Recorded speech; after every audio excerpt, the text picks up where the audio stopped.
All right, part two of using your bread maker. So thanks for joining us here at Andersen Acres. We're going to continue using our bread maker. My bread maker stands up. You may have a horizontal one. Either way, the process is mostly the same. Okay, so over here, we have to put our bread pan into here. Now, there's two ways to put a bread pan in depending on your bread machine manufacturer.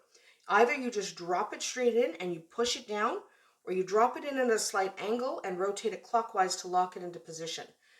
I can't tell you which one your bread maker does because I don't know what kind of bread maker you have. Mine is drop and twist.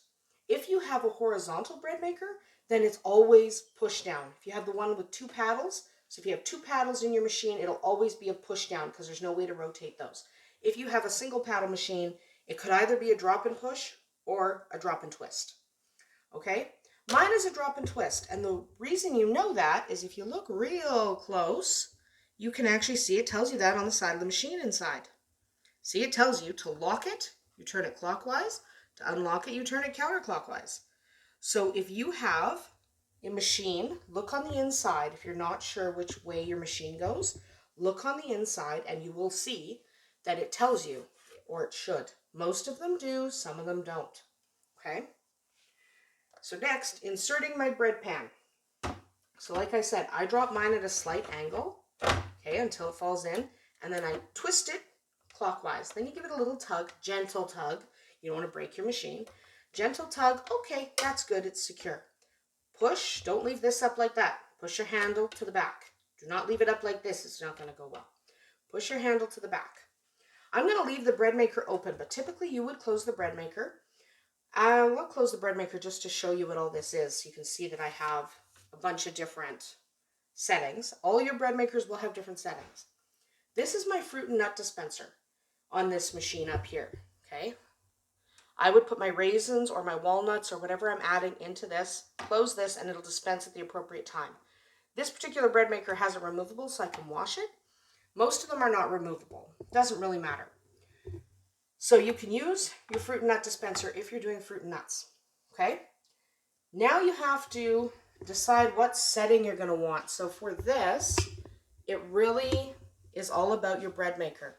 So you'll notice mine has a white setting, a quick, a French, an ultra fast, don't use that, it doesn't turn out, a whole wheat, a cake, a dough, just baking, so no mixing, nothing, just baking, a sandwich bread, a jam setting for making jams, just kneading, so only mixing your dough, a gluten-free setting, and you can customize a setting. For simplicity's sake, we're going to use just the first setting, just the plain white. Now you have to look at the options your machine has, okay? Mine has a timer setting, which we're not going to use today, but it does have the timer setting. Pretty much all bread makers do have a timer setting. It just allows you to choose when your bread is done. And typically the way that works, if I were to press timer, see it's adding 10-minute segments. So instead of my dough being ready in 3 hours, it'll be ready in 3 hours, 50 minutes. Okay? I'm going to ignore that because it doesn't matter. I'm not doing a timer setting today, but that's how you would do it. You would set that timer. I also have a nut setting. You'll see that turns my nuts on and off. Most bread machines don't have that. Either the nuts dispense or they don't. This one is a little bit unique in that it does have that setting. It also has how dark do you want your crust? Do you want it really dark, medium, or light? I usually pick, let me turn that nut off, but I usually pick the light setting. Again, you can see it says light, medium, dark. Light, medium, dark. I usually pick medium. Mine also has two different size loaves. So I can pick either a 700 gram or a 900 gram. Okay, so I'm typically going to be using the 700 gram. And I'm doing a medium crust. And I'm turning off my nuts. These other buttons, this is only if you want to knead and only if you want to bake. This is customize your settings. So those are the buttons on your machine. And all you do is once all your settings are started, you hit the start button. And you can see it's on the first knead.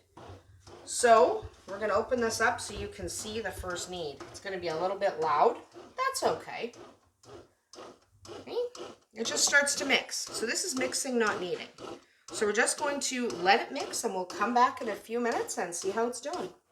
All right, we're partially done our kneading. I know it's a little bit loud. But so now it's really in just the kneading process. See that? That's what your dough should start to look like. All bread makers go through this particular phase. So this happens for about, on my machine, it's about 20 minutes worth of mixing and kneading before the first rise begins. We will come back and take a look when it's starting its first rise. All right, so our bread has entered the first rise.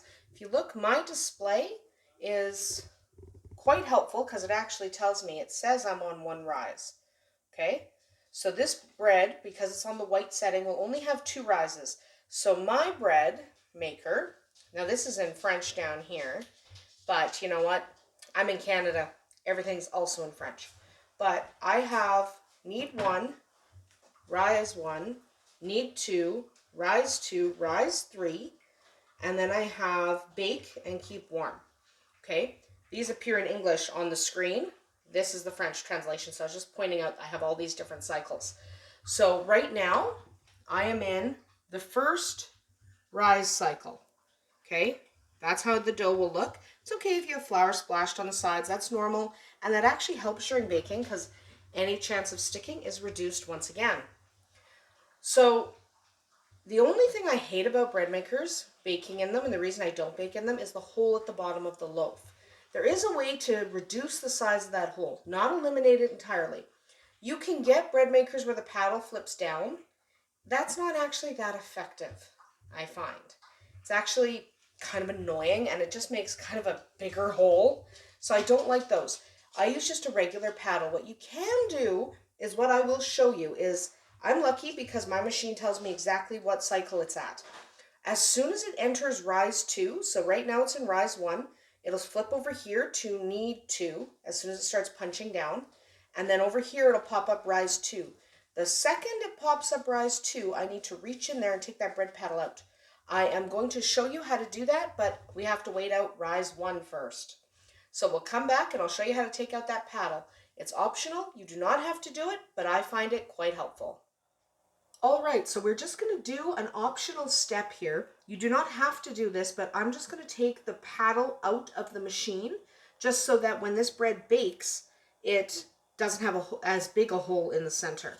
So the first rise has completed and it's punched down. That's why it's kind of squished like that, because it just punched it down.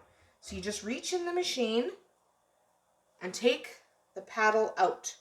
Then you very gently put the dough back in. You don't want to mess with the dough too much. You don't want to do too much to that dough because it's already been mixed and kneaded.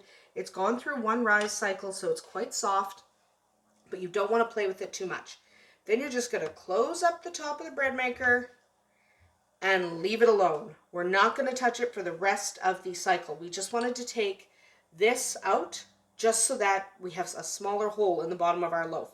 You do not have to do that. You can just completely ignore your bread maker. I'm just recommending that you do that if the hole in the bottom of the loaf really bothers you.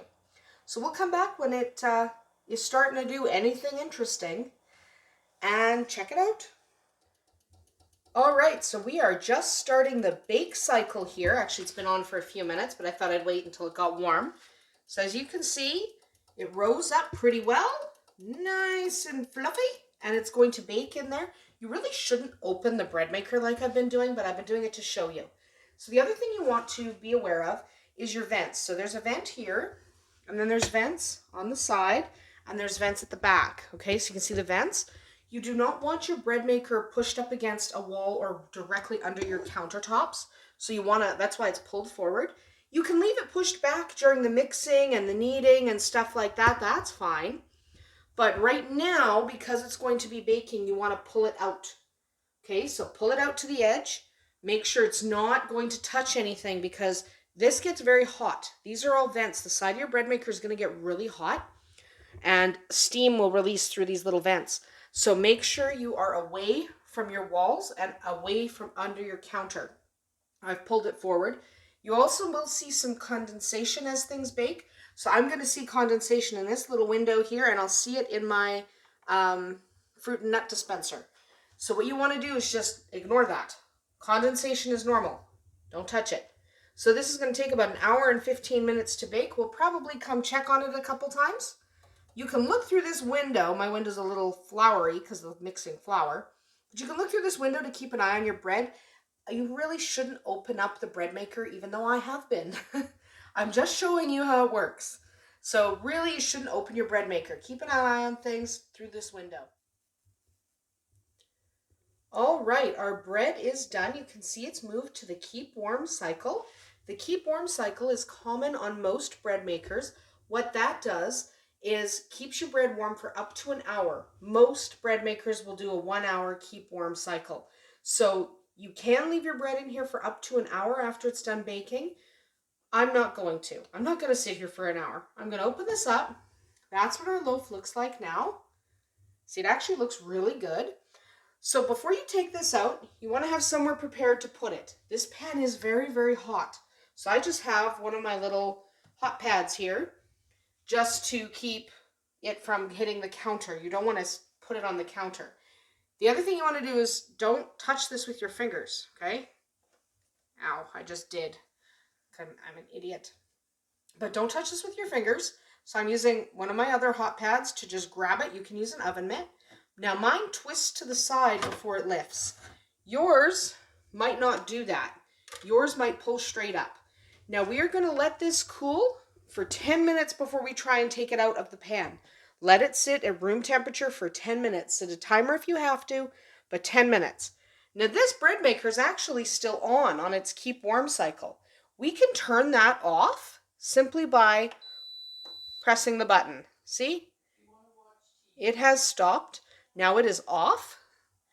Close the lid. Leave that alone. Let your bread cool for 10 minutes. We'll come back and we'll take it out of the pan. All right, our bread has been cooling for 10 minutes. So has our bread maker. Now our bread maker is still warm, but we can slide it back against the wall there. It's fine where it is. Okay, it's fine back there, no big deal. It's not hot enough to hurt the walls or anything like that. The only thing you want to do is before you try to bake any more in that or even mix your dough in that, you want to let it cool. How long depends on the bread maker. It's usually between 30 and 90 minutes. This one will take about an hour to fully cool down. So we're just going to leave that alone. Now, back to our bread. We need to get it out of here. The actual pan is still really hot, so you want to watch your hands. But this has cooled down sufficiently, and so has the very bottom, so you can safely put it on your countertop. So what we need is a cooling rack. Okay, so we're just gonna set our cooling rack down. There we go. I'm going to just use these hot pads instead of actual oven mitts because it's not that hot and it's not that big a deal. So we just take that and we just start shaking it, and it doesn't usually require that much shaking. Again, these pans are non-stick, right? So they should just slide right out. So set that aside, let that pan cool. Remember, you're not going to put this pan in the dishwasher. You are going to let this pan cool completely, then you are going to wash it in warm soapy water. If you put it in the dishwasher, you're going to damage that seal, and all your water will leak out every time you try to bake bread. So no dishwasher. Even if your bread maker says it's dishwasher safe, it's not. So that is our bread. You're going to want to let it cool again before you cut it. And if you look at the bottom, yes, there's a hole because there always will be, but because I took the paddle out before it started its final rise, it's only a small hole instead of a huge rip that sometimes happens with your bread paddles. So if you do that, you'll have this tiny little hole, not that big a deal. You don't have to. You can bake it with the paddle in place, and then you'll just end up with a larger hole at the bottom. Either way, you want to let this cool completely. Okay, let it cool before you cut it. And if you do have your bread paddle stuck in your bread, don't try to pry it out before everything's cool. You'll burn your fingers on this. So that's it for using a bread maker. Most bread makers are quite similar, so it shouldn't be too difficult to figure out, even if you've lost your manual or never had the manual in the first place. So thanks for joining us here today. We hope you will come back tomorrow and join us when we bake. Oh, I think we're going to make sub buns. Somebody asked me if I could show them how to make sub buns. I think that's what we're doing tomorrow. Bye now.